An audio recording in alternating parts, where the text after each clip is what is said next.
नमस्कार, आप देख रहे हैं रिपब्लिक भारत। आपके साथ में हूं ज्योत्सना बेदी। सुशांत सिंह राजपूत मामले में लगातार हम खुलासे कर रहे हैं और एक और खुलासा हम आपके सामने रखने जा रहे हैं। नमस्कार, आपके साथ मैं हूं Shweta Tripathi. Big cash studio से इस वक्त की बड़ी खबर के साथ शुरुआत करेंगे। सुशांत केस में बड़ा खुलासा हम करने जा रहे हैं। रिया और सिद्धार्थ की बातचीत हुई थी।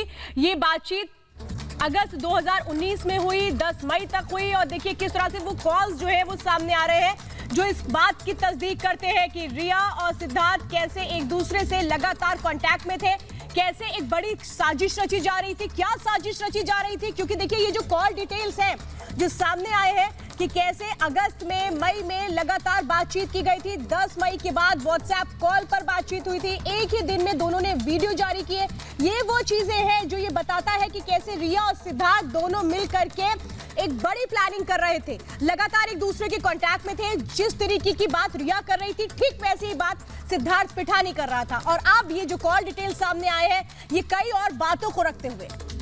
और आपको बता दें, ये जो हम खुलासे कर रहे हैं ये एक बहुत महत्वपूर्ण कड़ी जांच के दरमियान साबित होने वाले हैं। ईडी जब इन दोनों से पूछताछ करती है, रिया चक्रवर्ती से और सिद्धार्थ पिठानी से, तो ये सवालों के जवाब तरीके से नहीं दे पाते। ईडी इनके जवाबों से संतुष्ट नहीं होती है। लेकिन देखिए ये जो चीजें इस समय हम आपके सामने रख रहे हैं, ये बहुत बड़ी चीजें हैं।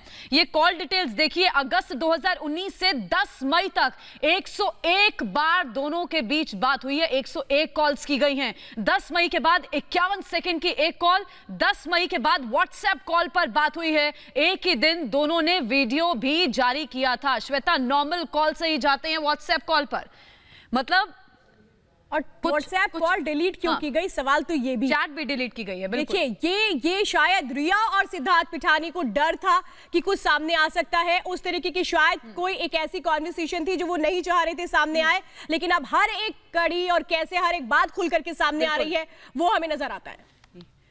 ये तो सुशांत के फ्लैटमेट सिद्धार्थ पिठानी की बात हुई। अब बात करते हैं शौविक की, जो रिया चक्रवर्ती के भाई हैं। रिया और शौविक की बातचीत पर भी एक खुलासा आपके सामने रख दें। 13 जून को दोपहर 1:43 पर आखिरी कॉल हुई है दोनों के बीच, दोनों भाई बहन के बीच। 13 जून को दोपहर 1:45 बजे के करीब, यानी 1:43 पर आखिरी कॉल, आखिरी बातचीत हुई है दोनों के बीच में। तो आप ये देखिए, सुशांत सिंह राजपूत की मौत के ठीक एक दिन पहले किस तरह से बातचीत होती है और 14 जून से दोनों आपस में जो नॉर्मल कॉल होती है उसको बंद कर देते हैं। और ये क्यों ना शक के दायरे में आए, क्यों ना सवालों के घेरे में आए कि आखिर 14 जून से सारी कॉन्वर्सेशन क्यों बंद कर दी जाती है। रिया और शौविक के बीच जो बातचीत का डिटेल सामने आया है वो 13 जून दोपहर लगभग 1:45 बजे का आया है। विवेक हमारे साथ इस वक्त है। विवेक, ये जितनी भी डिटेल सामने आ रही हैं, जितनी भी जानकारियां सामने आ रही हैं, ये इस बात को और पुख्ता करती है कि एक लंबी प्लानिंग की गई थी, सोची समझी साजिश के तहत सब कुछ किया गया था। बिल्कुल सही कह रही श्वेता आप, और आपको यकीन नहीं होगा जो दस्तावेज रिपब्लिक भारत के पास हैं वो मैं आपको दिखाना भी चाहूंगा। ये देखिए, यही वो दस्तावेज हैं जो इस वक्त एक्सक्लूसिव खुलासा कर रहा है रिपब्लिक भारत इस केस में, और एक के बाद एक कई एक्सक्लूसिव खुलासे हमने किए। उसी दरमियान सैमुअल मिरांडा और रेहा के बीच की ये कॉल डिटेल्स हैं जो हमें हासिल हुई हैं। और देखिए आपकी सैमुअल मिरांडा और रेहा के बीच कितनी फ्रीक्वेंटली बातचीत होती थी। ये कॉल रिकॉर्ड्स हमारे पास 17 अगस्त से लेकर 14 जुलाई तक के मौजूद हैं और लगातार कॉल की गई हैं। 17 अगस्त, 21 अगस्त, 22 अगस्त, फिर 22 अगस्त को 2 बार कॉल हुआ और ड्यूरेशन 22 सेकंड, 129 सेकंड आप देख सकते हैं। 17 सेकंड, 34 सेकंड, 84 सेकंड लगातार बातचीत होती रही। सैमुअल मिरांडा के ऊपर भी शक की सुई गहराती जा रही है क्योंकि लगातार सैमुअल मिरांडा को रेहा फोन कर रही थी। आखिर बार बार सैमुअल मिरांडा को फोन करने की वजह क्या थी और 14 जुलाई तक लगातार ये फोन कॉल जाते रहे। आपको याद होगा कि 14 जून को एक घटना हुई थी जब सुशांत की आकस्मिक मौत की बात सामने आई थी। लेकिन इसी सिलसिले में ये दस्तावेज जो रिपब्लिक भारत इस वक्त आपके सामने रख रहा है, ये बहुत अहम दस्तावेज है इस कड़ी में, सुशांत केस में। और ये दस्तावेज साबित करते हैं कि रेहा और सैमुअल मिरांडा के बीच लगातार बातचीत हो रही थी। लेकिन ये बातचीत क्या थी, इसका खुलासा होना चाहिए और सीबीआई जांच में ये बात साफ होकर आएगी। विवेक, मैं वापस लौटूंगी। हमारे साथ हमारे सीनियर एडिटर प्रकाश सिंह जी इस समय जुड़ गए हैं। प्रकाश जी, सवालों के जवाब ये नहीं दे पाते जब ईडी की टीम इनसे पूछती है, लेकिन जो खुलासे अभी हम कर रहे हैं ये बहुत महत्वपूर्ण कड़ी साबित होंगे। बहुत कुछ इन कॉल डिटेल से निकलकर सामने आएगा।